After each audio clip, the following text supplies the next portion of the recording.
Hello everyone, welcome back to BMS Pran channel. आज हम देखने वाले हैं विमान स्थान का सेकंड अध्याय त्रिविध कुशीय विमान।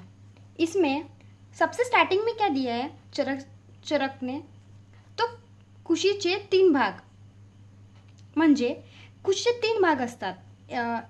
3 1/3, 1/3 आणि 1/3 ह्या प्रकारे तिन्ही भाग आपल्या कुशीचे 3 वेगवेगळ्या प्रकारे डिवाइड केलेले आहेत। जसं की पहिला भाग आहे तो मृत आहारासाठी म्हणजे घन अन्नासाठी, या प्रकारचे घन अन्नासाठी त्याच्यासाठी दिलेला आहे।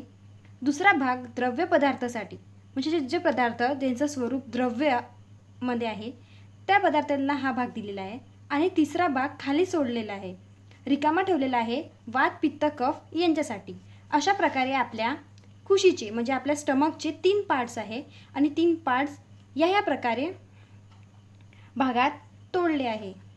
अधिक प्रमाणे किंवा कमी प्रमाणे जेवल्यामुळे त्रास नाही होत। ह्या 3 भागाचे विभाजन केलेले आहेत। त्याच्यामुळे आपल्या शरीरात जेव्हा आपण अधिक अन्न सेवन करतो किंवा कमी अन्न सेवन करतो तरी आपल्याला काहीच त्रास जाणवत नाही। आता आपण बघूया मात्रापूर्वक आहाराचे लक्षण। तर मात्रापूर्वक आहाराचे लक्षण चरकनी कशा प्रकारे सांगितले आहे ते बघूया। कुशीरे प्रपीडन माहारेन हृदयस्य नव अवरोधः म्हणजे काय।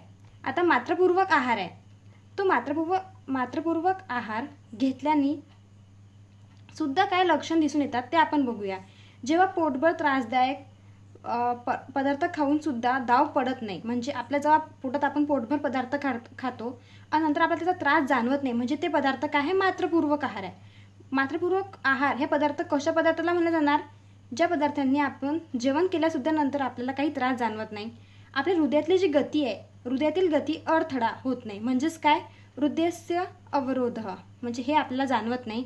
तेव्हा आपण म्हणू शकतो की ते जे आहार आपण घेतले आहे ते मात्रापूर्वक आहार आहे। कुशीत, आपल्या कुशीत स्टमकच्या दोन्ही पार्टनी फोडल्याप्रमाणे दुखत नाही, तेव्हा पण आपण म्हणू शकतो की ते आहार मात्रापूर्वक आहार आहे। पोटात अधिक जडपणा वाटत नाही, आपलं पोट आहे आपल्याला त्यात हेवीनेस फील होत नाही, तेव्हा इंद्रिय तृप्त होतात। भूक तहान दोघांचे पण शमन, म्हणजे भूक तहान कमी लागते वा लागतच नाही। झोप, बोलणे, हसणे, चालणे आराम वाटते व संध्याकाळी व दुपारी जेवल्यानंतर जेवण पचल्यासारखे वाटणे, तेव्हा आपण म्हणू शकतो की ते मात्रापूर्वक आहाराचे लक्षण आहे। ते श्लोकमध्ये सांगितले आहे, हृदयस्य अवरोधः पाशर्य योग विपाटनम अन्न अति गौरवम उदरस्य। आणि बल व मांसाची वृद्धी होते, तेव्हा आपण म्हणू शकतो की मात्रापूर्वक आहाराचे लक्षण सांगितले आहे। आता आपण बघूया अमात्रा। अमात्रा म्हणजे काय, तर आहार जेव्हा हीन मात्रामध्ये आणि अतिमात्रामध्ये त्याचे 2 विभाग केलेले आहे। तर सगळ्यात पहिले बघूया हीन मात्रा। हीन मात्रामध्ये जेव्हा आपण अन्न कमी प्रमाणात जेवण करतो त्याला हीन मात्रा म्हणतात। जसेच की वात विकारा मायनम मश्चशते, म्हणजे जेव्हा आपण जेवण कमी प्रमाणात करतो तेव्हा आपल्या 80 प्रकारचे वात रोग आपल्या शरीरात उत्पन्न होतात आणि तेच आपल्या वात रोगाचे कारणे आहेत। जेव्हा हीन मात्रामध्ये अन्न सेवन केलं जाणार तेव्हाच ते विकार उत्पन्न होणार आहेत। तर वात रोगाचे 80 प्रकारचे रोग उत्पन्न होतात। तृप्ती, शरीर व मन बुद्धी इंद्रियबल नष्ट होते। उदरवात आयुष्य क्षीणता, ओजाचे न्यास होते, ओज कमी होऊन जाते व शरीर सौंदर्य सुद्धा नष्ट होते। जेव्हा आपण जेवण अमात्रात म्हणजे कमी प्रमाणात जेवण करतो तेव्हा ह्याप्रमाणे लक्षणे दिसून येतात। तसेच आपण दुसरा प्रकार, अमात्राचा पहिला प्रकार हीन मात्रा झाला। दुसरा प्रकार अतिमात्रा, त्याचे लक्षण बघूया।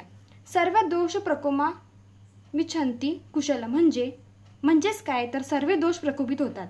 सर्व दोष प्रकोपित होतात म्हणजे काय, वात पित्त आणि कफ हे तिन्ही पण दोष शरीरामध्ये याची उत्पत्ती वाढून जाते।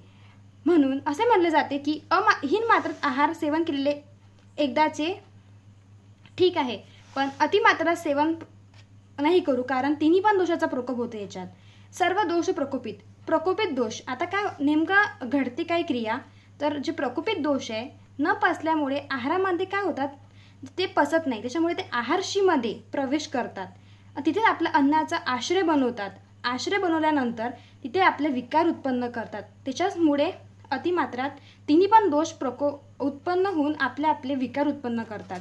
जसे की वातामुळे काय, आता वाताची प्रकोपित झाल्यामुळे काय लक्षण दिसून येतील, उदरशूल, अन्नाह, अंगात वेदना, तोंड सुकून येणे, बेशुद्धी हे लक्षण दिसून येतात वातामुळे.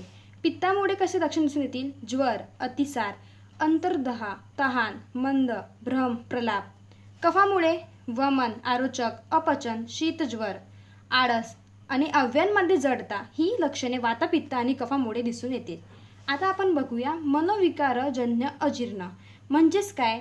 तर मनोविकार म्हणजे जेव्हा आपले मनाचे विकार आहे ते अजीर्ण, म्हणजे जसे की आपण अन्न पचले तरी अजीर्ण झाले, ते कधी होणार? जेव्हा आपला चिंता, भय, क्रोध, शोक, कष्टप्रद व रात्री जागरण जेव्हा आपण ही क्रिया करून येतो, जसे की आपल्याला चिंता, भय, क्रोध, शोक, कष्टप्रदक व रात्री जागरण जी ही मनाची क्रिया आहे जी आपण करून येतो तर आपल्याला मात्रापूर्वक आहार जे आपण सेवन केले, म्हणजे आपण जे आहार सेवन मात्रा अकॉर्डिंग म्हणजे प्रॉपर मात्रामध्ये सेवन केले तरी पण आपल्याला अपचन होते, तेव्हाच मनोविकार जन्य अजीर्ण हे घडून येते. आता आपण बघू आमदोषाचे किती प्रकार आहेत. तर लक्षात घ्या, आमदोष उत्पन्न झाला कारण की अजीर्ण झालेल्या शरीरामध्ये, त्याच्याचमुळे त्याचे 2 प्रकार पडतात. 2 प्रकार कोणते? तर विसूचक आणि अल्सक. ठीक आहे. आता एक गोष्ट लक्षात ठेवावी की आचार्यचरकने 2 प्रकार सांगितलेले आहे, एक विसूचिका आणि अल्सक. तर आणि हे 2 प्रकार चरकने सांगितलेले आहे. बट आचार्य सुश्रुतने अजून एक 3रा प्रकार सांगितला होता जो की विलंबिका नावाने दिलेला आहे.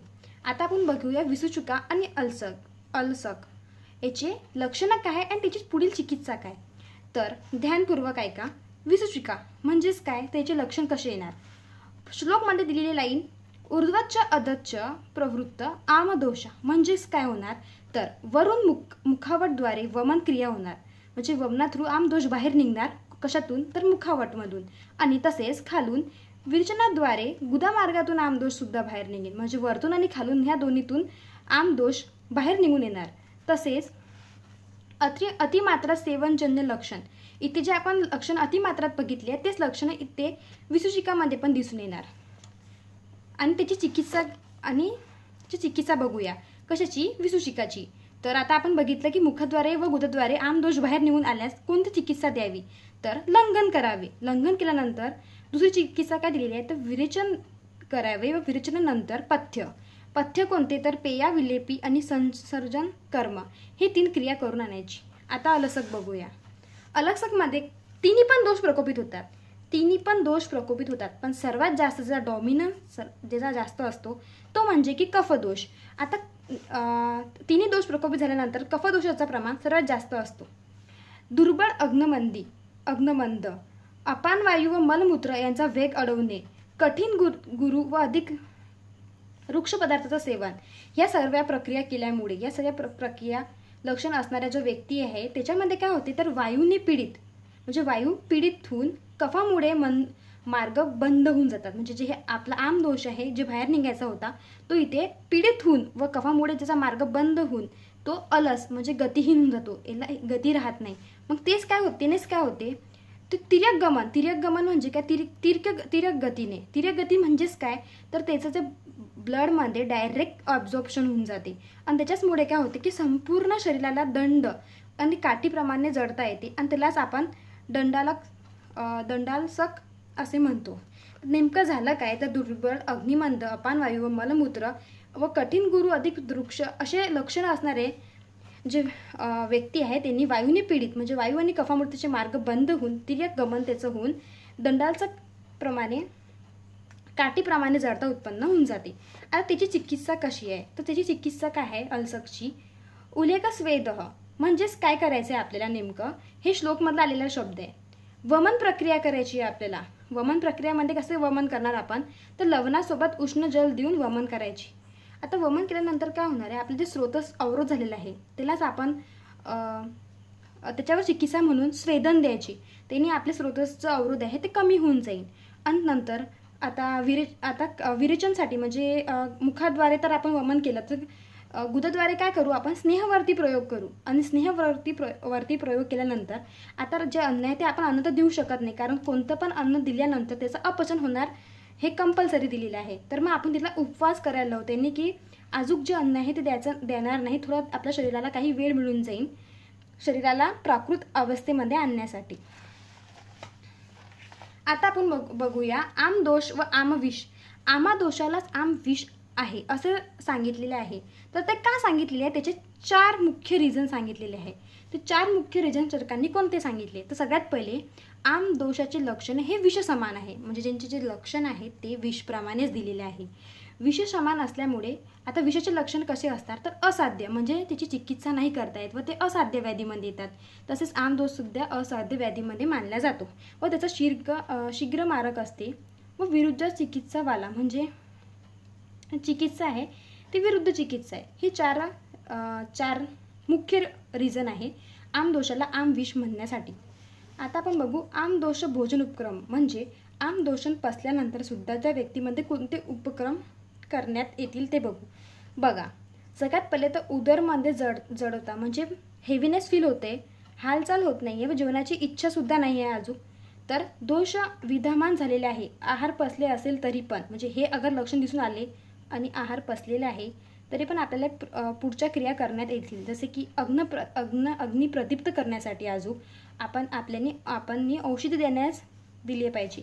औषधी कोणतं, तर नेमकं दीपन औषधी, म्हणजे उदर जळवता, हालचाल नाही व जेवणाची इच्छा नाही ही लक्षणे दिसून आली म्हणजे आहार अजून पचण्याची बाकी आहे, तर अग्नी मंद करून औषधी दिल्या पाहिजे.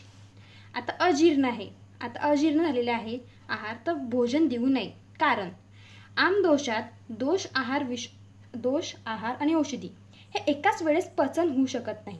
एकाच वेळेस पचन नाही होऊ शकत म्हणून भोजन दिले तरी उपद्रव व बलवान होतील आणि तेच दुर्बळ जे जीवन आहे ते समाप्त होऊन जाईल. आता आपण बघू की आमदोषाची चिकित्सा कशी आहे. तर 2 चिकित्सा सांगितले आहे. एक अपतर्पण. अपतर्पणचे 3 प्रकार आहेत जे आपण पुढे बघूया. लंघन, पचन व दोषावसंचन.